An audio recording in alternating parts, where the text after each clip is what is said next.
Good morning, ladies and gentlemen, and welcome to the show on this Saturday, March 25th, 2023. Thank you for tuning in. I'm glad to have you guys here. Now, the reason why I'm doing a show here on Saturday is the situation is dire. And the train is leaving the station for gold and silver. Now, this is out of Forbes magazine, and it says that silver and copper prices on the rise amid supply shortages. This is the first time I've ever seen mainstream really start to admit that there's actually a silver. They've been talking about copper is in short supply for quite a while, but not silver. So this morning I went on about 5 retailers, online silver retailers, big ones. I went to APMEX, Kitco, Gold Silver Bull, a number of them, just to check it out. And yesterday I went on with my local silver dealer here in Atlantic Canada. Checked it all out. And what I'm noticing is an awful lot of items are, it says coming soon or something to that effect on a lot of items. But they do still have quite a few items in. So they still have inventory in a number of these online retailers. But other channels in these online retailers are running out. And how things work in retail like that is it's a filter down process. And so if people buy up all of something in the supply chain, and silver's no different. You know, I mean, you can have your local Walmart, and if everybody is buying out something, one item, I don't know what it would be, maybe shovels, you know, and they got no shovels left. You can expect more is going to filter down in from the upper end of the supply chain. And this is the same way with silver. You know, these online retailers have sold an awful chunks of silver. They got to refill those coffers. It's got to come from someplace. Now, on the upper end of this silver thing, the upper end of the supply chain, how much silver they got that's left that's available for sale that they can put in to refill these coffers of these online retailers? We don't know. We can't see that. But I'm suspecting, because there's been an awful drawdown, how long can they keep up with this? I'm suspecting that also sales now are increasing, and larger players are starting to see this financial system for what it really is, and they're starting to in other words, the large fish are starting to feed a little bit, and soon the bigger fish will start biting in, and there's going to be none left. And this is going to happen suddenly, guys. Silver is heading for a physical supply shortage, and it's going to be very hard for people who build things like solar panels and factories. And a lot of these factories have already built up a supply, but they continue to need to refresh that supply. And when they see something like this happen and they say, oh, we better top off our supply of silver that we keep on hand to make whatever product it is we need to make. So they start buying too. And what you have is everybody wants the stuff when there's none available. And that's when you'll really see the price soar or skyrocket.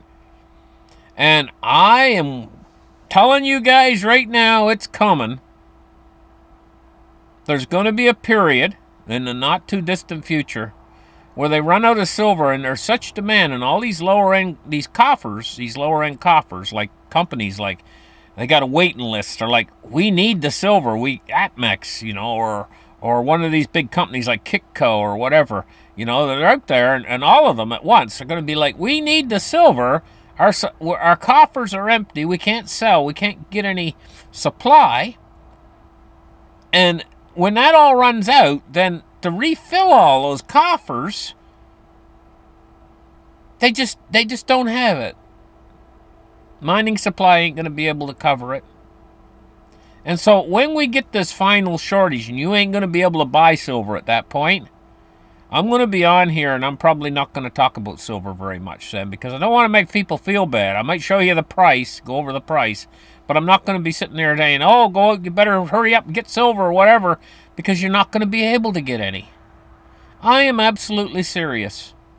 Because the people that own it at that point, there's going to be a lot of people that own silver at that point, they're not going to be willing to sell when they're seeing the price go up like a skyrocket. And the silver that's coming from the mine and supply and stuff just ain't going to be able to supply these online retailers and industry at the same time. Industry's going to gobble it all up. And so you're going to see multiples higher in the silver price, probably exceeding its potential of when it touched $50 way back during the Hunt era. What $50 could buy, we're probably going to see it equal that potential in what it can buy today. So think about what $50 would buy back during the Hunt brothers silver thing when they drove silver up. I think it was in the 1980s, wasn't it? Anyway, think about what the money could buy. $50 could buy then. It could probably buy the equivalent now to probably, I don't know.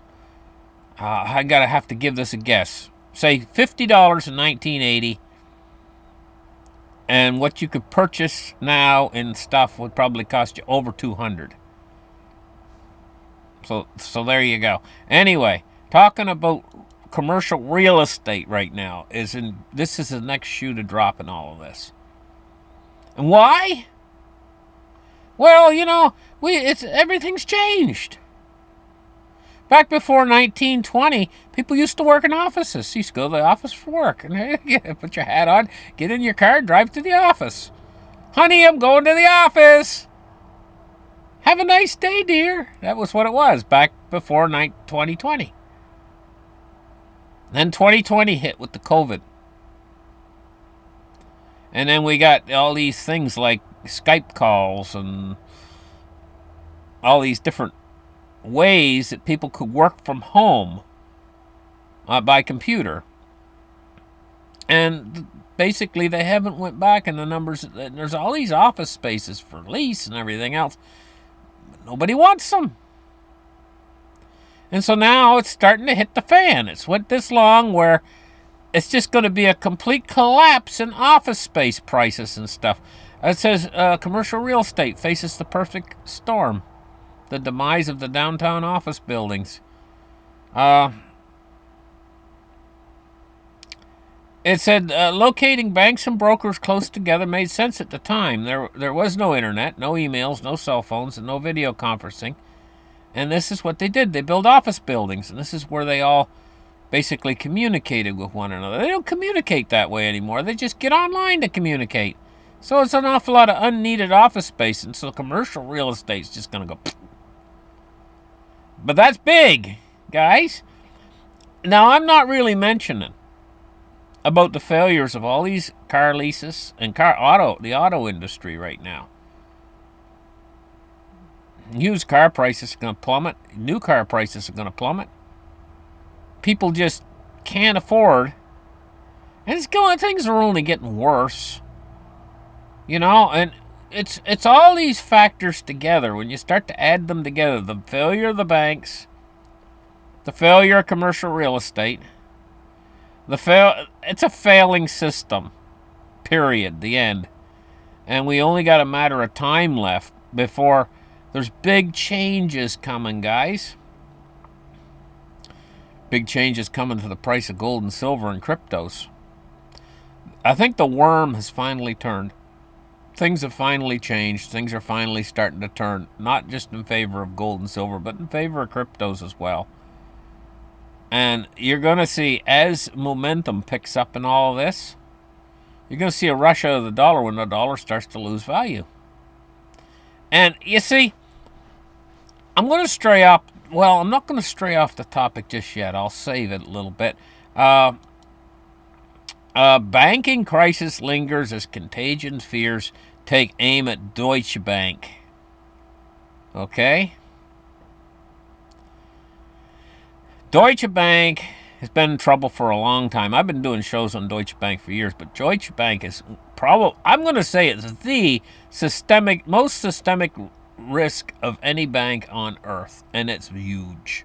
They got this massive derivatives book. I forget what it is, something like $60 trillion. Trillion, not billion. They can't allow Deutsche Bank to fail, but Deutsche Bank's failing.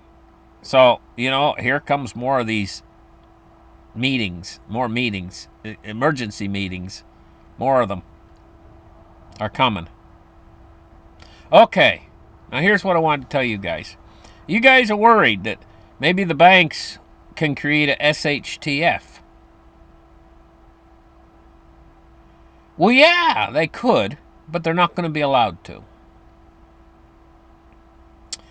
The Fed's already showing you the direction that they're going to take. They're going to backstop the banking system at the cost of the dollar. They are going to, it doesn't matter how they got to configure it or what they say it is. That doesn't matter. They might all these new names for these funding projects to fund the banks, but they're going to fund the banks. Especially the too big to fail, systemically important banks. Because they know that this would bring the system down instantly. So, the system coming down instantly would be an instant SHTF disaster, and they're not going to let that happen from the banks. But I'm here to tell you guys that there is going to be an SHTF, but it's going to be a different process, not a sudden SHTF. It's going to be a slow onset sort of thing. And it comes from hyperinflation. And the reason why is because the Fed has made their move. They've decided which way they're going to go now. And I'm telling you guys this was the way they were going to go. But it wasn't proven until just the last couple weeks. When they've been built. Janet Yellen has just basically committed the U.S. Treasury's whole debt book to this, where they're going to cover the $18 trillion in U.S. deposits to a failing banking system. This tells you how committed they are. And they might be double speaking a little bit, and him and Han, but when push comes to shove, they will always haul the money out of their pocket to pay for this. They're going to pay for it. And I warned about this. I said they're going to crack the system back when they were raising rates. I said they're going to do this. They're going to create a deflationary spike event, and then they're going to have to fix it. I told you guys. And that's what's happening. That's what's going to happen. But in fixing it, they're going to create another potential crisis, but it's slower. It's called inflation, and it's going to pick up, and it's going to go faster and faster and faster and faster now at this point. And ultimately, where it leads to what I would call a slow SHTF, where you just see things steadily getting worse as prices go up higher and higher. You see more crime. You see more less ability of them to pay for things within the system to keep the system running. And it's the decline and fall of an empire is what it is. Let's get that very clear. It's like the decline and fall of the Roman Empire. It's the same deal. But it's so big, so sprawling, and they're trying to stop it so much, and they're slowing it down, that it's like... One time I watched an elderly person, and he couldn't do nothing about it. I was like 100 yards away, or 50 yards away. And I watched them fall. If I was closer, I would have ran over and helped them. But they were falling so slowly. It was like it was in slow motion. They didn't hurt themselves because they fell so slow. They were like, I'm falling! I'm falling! I'm falling! I fell. It just took that long. They were just slowly crouching down closer and closer to the ground. They couldn't stop themselves. They were falling. That's the way this system's going down. It's a very slow process but it's a fall. Nevertheless, it's a fall, and we're in it now. We're really in it deep, and you can people are start to actually see it. As people see it, it'll start to accelerate a little bit faster. But it's basically going to get you to a point. It's like a frog being boiled in water. It's going to get you to a point where you get acclimatized to seeing this increase in crime, seeing the increase in homelessness, seeing the pressures come on you, and we all feel it. I'm feeling it. You guys are feeling it. It's a economic pressure on all of us. It's like we're bleeding economically, all of us. And there's another thing, guys. I mean, if you guys want to donate $5 to the channel, I got a PayPal there. I mean, I'm feeling it just like you guys are.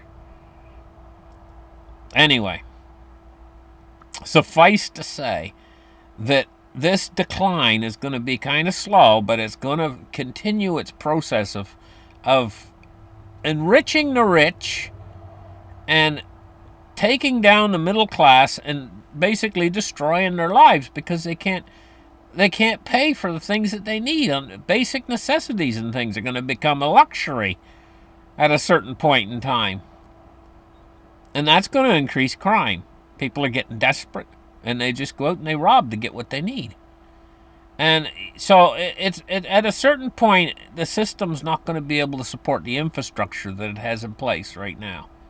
And parts of the infrastructure within the system. Now we're looking further out into this crisis when it gets toward the end.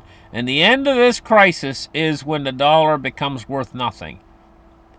At that point in time, when it gets down to near base zero, that's when we're going to see the most extreme effects of this and of this SHTF. And things are going to be very rough at that point in time, and that's the most dangerous time for war as well. So it's like a hump we're trying to get over here. And on the other side of this hump, I can see things smoothing out. See, these kind of situations in the world have happened before. This is nothing new. Going back to the period around 1918, 1914 through 1918, the people then experienced just the kind of woes we're experiencing now, and very similar. They had World War I to deal with, and they had a terrible virus sweeping through the land. It was killing. It's called the Spanish influenza, and it killed terrible swaths of people. It killed swaths of people. Whole families died. And you can imagine if you lived in that time, you must have thought it was the end of the world. And here we go again. It's kind of society's repeating these things. So they experienced an SHTF, but people were more resilient back then. We weren't relying upon the electrical grids as much. I heard that during the Spanish influenza, I heard that even the mail didn't function properly. It'd take 6 months to send a letter across the country. Or, 6 to 8 months. Just to send a letter back then, because things were almost not working. The system was almost completely shut down. But you had a population back then they were so much more self-sufficient than we are today. They didn't have electricity back then. Nobody had electricity. The people used horses and buggies, and there was a lot of small farms. And this is kind of what pulled us through that time, because their whole system was structured more resiliently. So we're going to get that kind of same sort of thing again in a system that is structured where everything is reliant upon everything else, just-in-time supply chains, etc., etc. Well, we're going to get a shift. But it's not going to be, I don't think it's going to be a complete and utter stopping of the system. I think it's going to be like, I'm falling, I fell, sort of thing. And I think that, but, there is the potential there. It could all come to a stop. And because we have that potential, it's really dangerous situation. It all depends on how the central banks play all of this at this point. And I told you guys, I remember before the central bank started raising these rates and stuff, I said, they shouldn't do this. They should just stick with the status quo, the way things are going, and they could extend this out an awful lot further, and the inflation would slowly come upon us, but would take a lot longer. And back then they were around 6% inflation rate when I said that, And there was no banking crisis or anything. Well, they could have still been 6 or 7% now if they just left things alone. They could have still been 6 or 7% and no banking crisis right now. And who knows how long it could have continued off into the future that way. I told you guys too. I said that all they're going to do is make inflation worse. Because when they have to come along and fix it, they're going to stimulate the inflation and make it worse. And it's become exactly true. They've just mucked it all up. Anyway, stay tuned. Tomorrow I'm going to be doing a story show. And on the Monday I'll be doing the markets reports and things like that, depending on what the situation is. And we'll find out more by Monday, probably. You never know when you might wake up some morning and all the banks are closed. Generally, a Monday morning is when it is, and you never know. It could be this weekend, but because we're such shaky ground right now, there may be 5 banks I don't even know about might go down over the weekend, and then Monday morning everything's just locked right up. It's that dire the situation is. We'll catch you guys later, and you guys have a great afternoon. Bye bye.